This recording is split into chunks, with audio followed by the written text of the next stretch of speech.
नमस्कार दोस्तों, स्वागत है आपका आज के मुख्य समाचारों में। दोस्तों यहां पर आपको देखने को मिलेंगी सुबह से लेकर शाम तक की तमाम बड़ी खबरें, मुख्य समाचार, ब्रेकिंग न्यूज अपडेट्स के रूप में। तो दोस्तों आप सभी लोगों से रिक्वेस्ट है इस वीडियो को ज्यादा से ज्यादा लाइक और शेयर करें। तो दोस्तों सीधे चलते हैं आज की पहली बड़ी खबर की ओर। हरियाणा में किसानों का प्रदर्शन, करनाल में सचिवालय पहुंचे किसान, पुलिस ने राकेश टिकैत को हिरासत में लेकर रिहा किया। 5 जिलों में इंटरनेट सुविधा हुई बंद।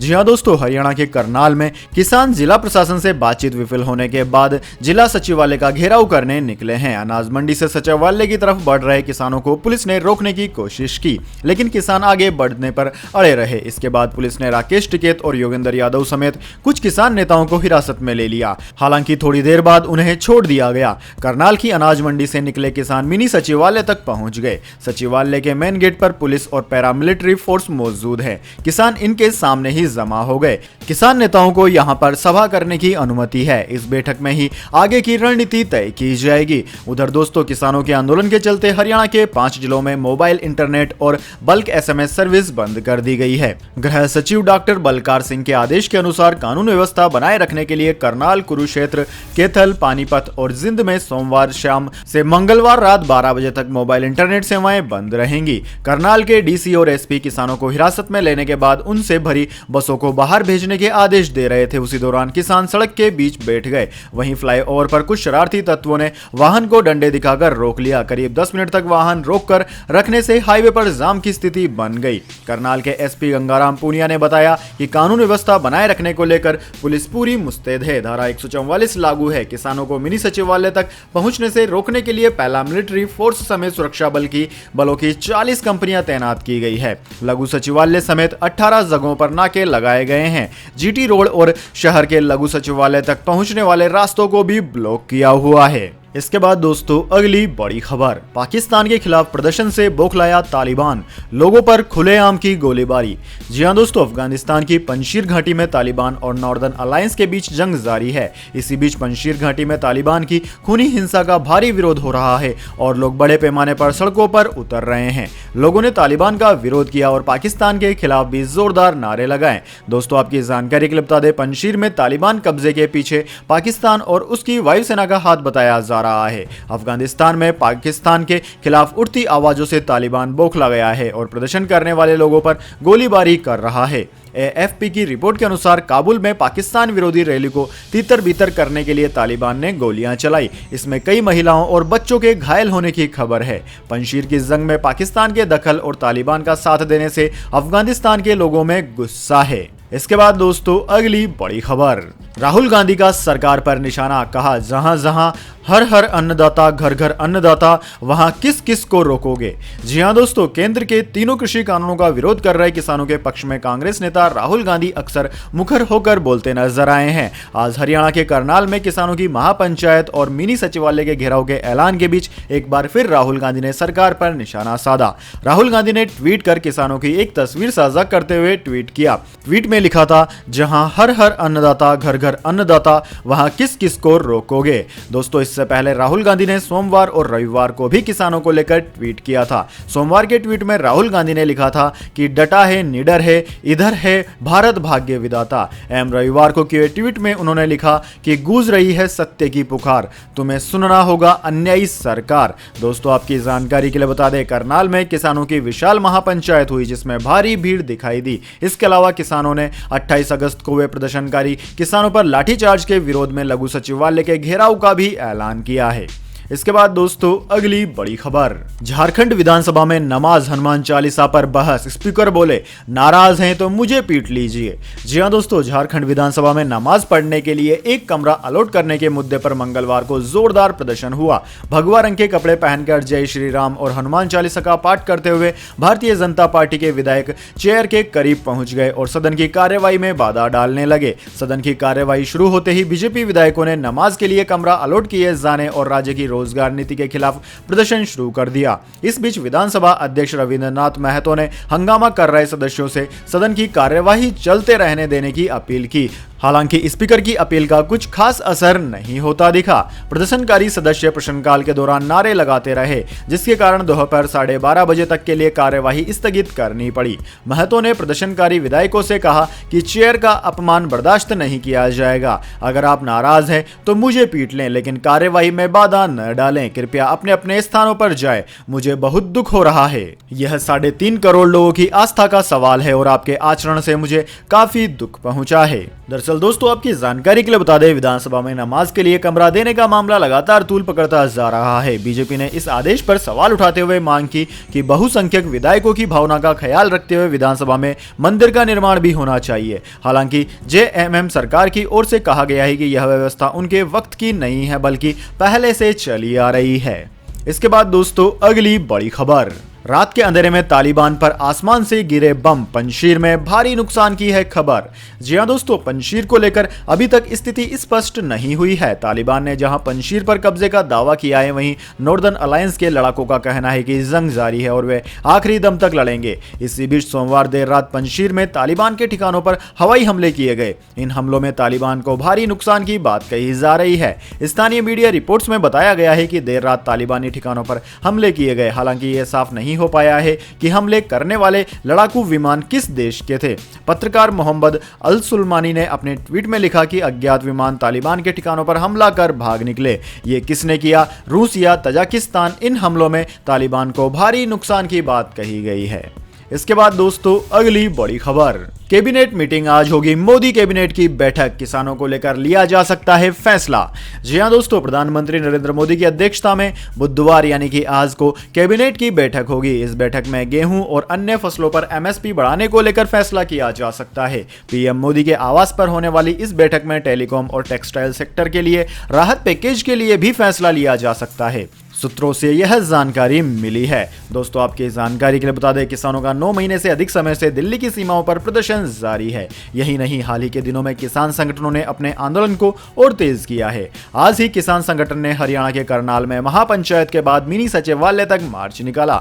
इसके बाद भारतीय किसान यूनियन के नेता राकेश टिकैत ने ट्वीट कर कहा कि हम किसान साथियों समेत लघु सचिवालय करनाल में पहुंच चुके हैं। पुलिस ने हिरासत में जरूर लिया था, लेकिन युवाओं के जोश के आगे पुलिस को छोड़ना पड़ा। किसान साथियों के साथ सचिवालय पर उपस्थित हूं, लड़ाई जारी है।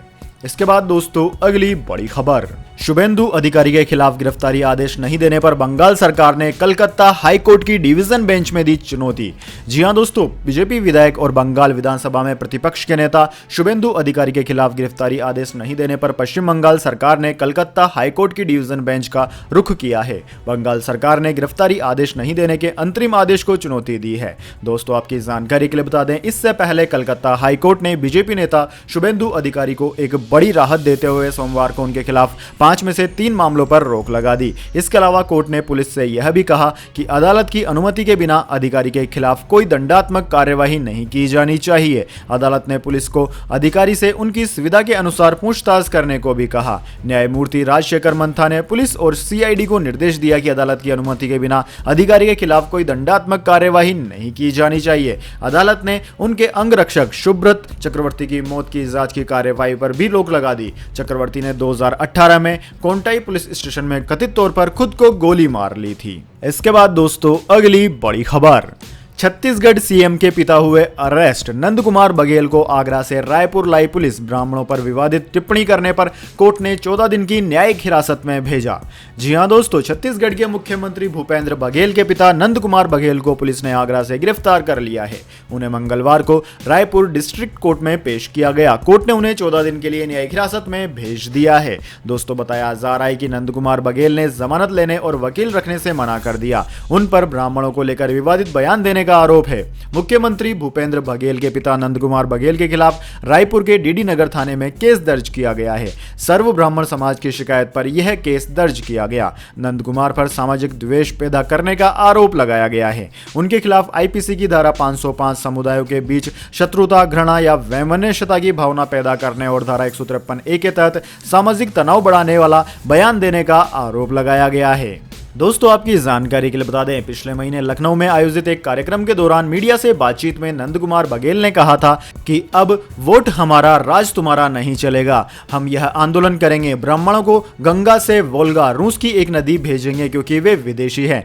जिस तरह से अंग्रेज आए और चले गए उसी तरह से यह ब्राह्मण या तो सुधर जाएं या फिर गंगा से वेल्गा जाने की तैयारी कर लें। उनके इस बयान पर ही भयंकर राजनीति हो रही है। इसके बाद दोस्तों अगली बड़ी खबर, मुंबई में आ गई कोरोना की तीसरी लहर, डरा रही है मेयर किशोरी पेडनेकर की चेतावनी। जी हां दोस्तों, मुंबई की मेयर किशोरी पेडनेकर ने लोगों को यह कहते हुए आगाह किया है कि कोरोना की तीसरी लहर आने वाली नहीं बल्कि आ चुकी है। उन्होंने मीडिया से बातचीत में कहा कि अभी गणपति बप्पा आने वाले हैं, इसलिए मैंने ऐलान किया है कि मेरा घर मेरा बप्पा, मैं अपने बप्पा को छोड़कर कहीं नहीं जाऊंगी। इसके अलावा मेरा मंडल मेरा बप्पा का नारा है। मंडल में 10 कार्यकर्ता इसका ख्याल रखेंगे, कोई भी इधर उधर बिना मास्क के नहीं घूमेगा। तीसरी लहर आने वाली नहीं है बल्कि आ चुकी है। नागपुर में तो अभी ऐलान भी किया गया है। दरअसल दोस्तों महाराष्ट्र के नागपुर में कोरोना वायरस की तीसरी लहर की दस्तक हो गई है। इस बात की जानकारी राज्य के कैबिनेट मंत्री नितिन रावत ने दी है। शहर में लगातार 2 दिन से दहाई की संख्या में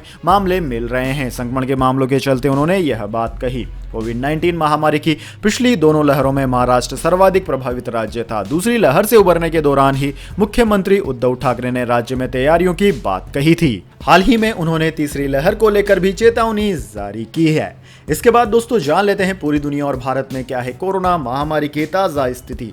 सबसे पहले दोस्तों बात करते हैं पूरी दुनिया की। तो दोस्तों पूरी दुनिया में इस वक्त तक इस महामारी के संक्रमितों का आंकड़ा 21,94,56,000 को पार कर गया है, जबकि दोस्तों इस महामारी से मरने वालों की संख्या 45,47,000 के पार है।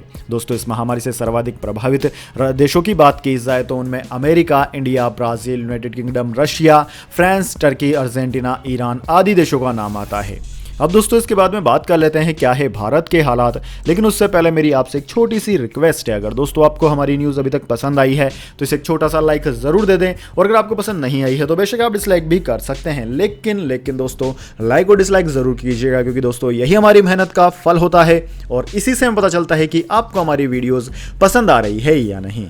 तो जल्दी से जान लेते हैं क्या है भारत के हालात। दोस्तों भारत में इस वक्त तक इस महामारी के संक्रमितों का आंकड़ा 3,30,27,000 को पार कर गया है, जबकि दोस्तों इस महामारी से मरने वालों की संख्या 4,40,000 के पार है। इस महामारी से सर्वाधिक प्रभावित राज्यों की बात की जाए तो उनमें महाराष्ट्र, केरला, कर्नाटक, तमिलनाडु, आंध्र प्रदेश, उत्तर प्रदेश, वेस्ट बंगाल, दिल्ली, ओडिशा, छत्तीसगढ़, राजस्थान, गुजरात, मध्य प्रदेश आदि राज्यों का नाम आता है। फिलहाल दोस्तों केरला सबसे ज्यादा प्रभावित है और दूसरे नंबर पर महाराष्ट्र है। केरला में जहां हर रोज 26,000 नए मामले सामने आ रहे हैं, वहीं महाराष्ट्र में लगभग 4,000 के आसपास हर रोज नए मामले सामने आ रहे हैं। इसके बाद दोस्तों अगली बड़ी खबर, म्यांमार में मुस्लिमों के खिलाफ आग उगलने वाले बुद्धों के लादेन हुए रिहा। जी हाँ दोस्तों, बुद्धिस्ट बिन लादेन कहे जाने वाले बौद्ध भिक्षुक अशीन विरोथू को म्यांमार की सैन्य सरकार ने रिहा कर दिया है। असीन अपने मुस्लिम विरोधी बयानों के चलते काफी विवादों में रह चुके हैं। असीन को म्यांमार की लोकतांत्रिक सरकार ने राजद्रोह के आरोप में जेल में डाल दिया था। हालांकि म्यांमार में तख्तापलट के बाद उन्हें रिहा कर दिया गया है। दोस्तों साल 1968 में जन्मे अशीन विरोथू ने 14 साल की उम्र में ही स्कूल छोड़ दिया था और भिक्षु का जीवन अपना लिया था। साल 2001 में उन्होंने राष्ट्रवादी और मुस्लिम विरोधी गुट 969 से जुड़ने का फैसला किया। इस संगठन को म्यांमार में कट्टरपंथी माना जाता है, लेकिन इस संगठन के समर्थक इन आरोपों से इनकार करते हैं। 969 से जुड़े लोग मुस्लिम दुकानदारों का बहिष्कार करने की बात करता है। बौद्ध मकानों की पहचान करने के लिए उनके घर के बाहर 969 लिख दिया जाता है। साल 2003 में इन विवादों के चलते असीन को जेल भेज दिया गया था और साल 2010 में उन्हें कई राजनीतिक कैदियों के साथ ही रिहा कर दिया गया था। हालांकि इसके बाद वे सोशल मीडिया पर काफी एक्टिव हो गए और उनके नफरत भरे भाषण काफी वायरल होने लगे। साल 2012 में रखाइन प्रांत में रोहिंग्या मुस्लिम और बौद्ध लोगों के बीच हिंसा भड़कने के बाद अपने भड़काऊ भाषणों के चलते वे और ज्यादा लोकप्रिय हो गए। इसके बाद से ही अशीन को कई लोगों का समर्थन मिलने लगा था। साल 2013 में टाइम मैगजीन ने कवर पेज पर अशीन की तस्वीर छापी थी। उसका टाइटल था फेस ऑफ बुद्धिस्ट टेरर। असीन विरुथु खास तौर पर रोहिंग्या मुसलमानों को लेकर अपने बयानों से विवादों में रहे हैं। सेना के समर्थक विरुथु अपने कट्टरपंथी भाषणों के जरिए सुर्खियों में रहते हैं। इसके अलावा वे कुछ साल पहले संयुक्त राष्ट्र की विशेष प्रतिनिधि यांग ली को वेश्या कहकर भी जबरदस्त आलोचना झेल चुके हैं। इसके बाद दोस्तों अगली बड़ी खबर, राकेश टिकैत ने कहा, सरकारी तालिबानी बोलना गलत था, हमें खालिस्तानी या पाकिस्तानी न बोलें। जी हां दोस्तों, हरियाणा के करनाल में मंगलवार को हुई किसान महापंचायत में भारतीय किसान यूनियन के नेता राकेश टिकैत ने पहले दिए हुए अपने सरकारी तालिबानी बयान पर सफाई दी। टिकैत ने एक समाचार चैनल से बातचीत में कहा कि ऐसे शब्द जिन पर प्रतिबंध है उनका इस्तेमाल नहीं होना चाहिए। टिकैत ने कहा कि हमने जब सरकारी तालिबानी कहा तो इन्हें दर्द हुआ कि संवैधानिक पदों पर बैठे लोगों के लिए ऐसे शब्द का इस्तेमाल नहीं होना चाहिए। हालांकि उन्होंने कहा कि सरकार को भी हमारे लिए खालिस्तानी, पाकिस्तानी जैसे शब्दों का इस्तेमाल नहीं करना चाहिए। राकेश टिकैत ने प्रशासन की पाबंदी को लेकर सवाल किया कि क्या इंटरनेट बंद होने से लोग नहीं जा पाएंगे। उन्होंने कहा कि हम अधिकारियों से बातचीत कर मामले सुलझाएंगे। राकेश टिकैत ने कहा कि हम हरियाणा जाते हैं तो वहां हमें बाहरी कहा जाता है। टिकैत ने कहा कि अगर प्रधानमंत्री उत्तर प्रदेश में बाहरी नहीं है तो हम दूसरे राज्यों में बाहरी कैसे हो गए। इसके बाद दोस्तों अगली बड़ी खबर, 5 लाख रुपए से ऊपर की शॉपिंग करनी है तो करा ले आधार कार्ड को अपडेट, वरना लग सकता है जुर्माना। जी हां दोस्तों, आपने बिल्कुल सही सुना। अगर आप 5 लाख से अधिक की शॉपिंग करने वाले हैं तो पहले यह जरूर पढ़ लें। अगर दोस्तों आप महंगी शॉपिंग करने जा रहे हैं तो आपको आधार अपडेट कराना बेहद जरूरी है। दोस्तों पैन कार्ड यानी कि परमानेंट अकाउंट नंबर को आधार से लिंक कराने के लिए लगातार अलर्ट किया जा रहा है। 30 सितंबर 2021 तक पैन कार्ड को आधार कार्ड से लिंक बहुत जरूरी हो गया है, क्योंकि अगर आपने ऐसा नहीं किया तो आपका पैन कार्ड इनवैलिड हो जाएगा और इससे बैंक से जुड़े कई बड़े काम लटक सकते हैं। दोस्तों central board of direct taxes इस लिंकिंग को लेकर काफी सख्त है। इतना ही नहीं, अगर इनवैलिड पैन का कहीं भी यूज होता है तो जुर्माना लगाने का भी प्रावधान है। इसलिए 30 सितंबर से पहले अपने पैन कार्ड को आधार कार्ड से लिंक जरूर करवा लें। इसके बाद दोस्तों अगली बड़ी खबर, गिलानी के शव पर कैसे लिपेटा गया पाकिस्तानी झंडा, पुलिस ने बताई कफन दफन की कहानी। जी हां दोस्तों, अलगाववादी सैयद अली शाह गिलानी की मौत के बाद उनके कफन और दफन को लेकर खड़े हुए सवालों पर जम्मू कश्मीर पुलिस ने अपनी बात रखी है। दोस्तों आपकी जानकारी के लिए बता दें, इससे पहले पूर्व मुख्यमंत्री महबूबा मुफ्ती ने अपने बयान में गिलानी की मौत के बाद उनके गुस्ल, कफन और दफन करने के तरीके पर पुलिस की आलोचना की थी। महबूबा ने कहा कि उनका भी गिलानी से मतभेद था, लेकिन शव के प्रति उदासीन व्यवहार नहीं किया जाना चाहिए था। उन्होंने यह भी कहा कि गिलानी के शरीर के साथ किया गया व्यवहार अनावश्यक था। सभी की अंतिम इच्छा का सम्मान करना चाहिए। सरकार को उनके परिवार की इच्छा के मुताबिक अंतिम संस्कार करने की इजाजत देनी चाहिए थी। पुलिस ने कहा कि सैयद अली शाह गिलानी के बेटे पिता का शव रात में दफनाने को तैयार हो गए थे, बाद में उन्होंने मन बदल लिया। जबरन दफनाने के आरोप पर पुलिस ने ट्वीट के जरिए जवाब दिया कि पुलिस प्रवक्ता ने सिलसिलेवार ट्वीट करते हुए लिखा कि शव दफनाने से पहले गिलानी के घर 3 घंटे इंतजार करना पड़ा। आईजी विजय कुमार ने 1 सितंबर की रात 11 बजे उनके बेटे नईम और नसीम से मुलाकात की थी। उस दौरान उनसे कानून व्यवस्था बिगड़ने से बचने के लिए शव को रात में ही दफनाने की अपील की गई थी। दोस्तों दोनों बेटे इस बात पर भी राजी हो गए थे कि उन्होंने हमसे 2 घंटे तक रुकने को कहा ताकि कुछ रिश्तेदार भी पहुंच सके। इसके बाद शायद पाकिस्तान और असामाजिक तत्वों के दबाव में गिलानी का परिवार अजीब व्यवहार करने लगा। वहां पाकिस्तान के पक्ष में नारेबाजी हुई और गिलानी के शव को पाकिस्तानी झंडे में लपेटा गया। फिर शव को नजदीक के कब्रिस्तान में दफनाया गया। दोस्तों आपकी जानकारी के लिए बता दें, जम्मू कश्मीर पुलिस ने गिलानी के शव को पाकिस्तानी झंडे में लपेटने और उनके घर पर कथित तौर पर देश विरोधी नारे लगाने को लेकर कड़े गैर कानूनी गतिविधियां रोकथाम कानून के तहत मामला दर्ज किया है। तो दोस्तों यह थी आज की तमाम बड़ी खबरें। इसके बाद दोस्तों बारी आती है आज के माइंड क्विज क्वेश्चन की। जी हाँ दोस्तों, एक आसान से सवाल का जवाब देकर आप जीत सकते हैं एक अमेजिंग सरप्राइज गिफ्ट हमारे यूट्यूब चैनल की ओर से। तो दोस्तों आज का सवाल आपकी स्क्रीन पर आ चुका है। स्वर्ण मंदिर कौन से राज्य में स्थित है? जी हाँ दोस्तों, स्वर्ण मंदिर के नाम से प्रसिद्ध गुरुद्वारा कौन से राज्य में स्थित है? अगर दोस्तों आप जानते हैं उस राज्य का नाम तो जल्दी से कमेंट बॉक्स में लिख दीजिए। अगर आपका जवाब होता है एकदम सही और आप चुने जाते हैं लक्की विजेता के रूप में, तो आपको मिल सकता है एक अमेजिंग सरप्राइज गिफ्ट हमारे यूट्यूब चैनल की ओर से। तो दोस्तों जल्दी से अपना उत्तर कमेंट बॉक्स में लिख दीजिए, वीडियो को लाइक कर लीजिए और चैनल को सब्सक्राइब करके बेल आइकन भी दबा लीजिए। धन्यवाद।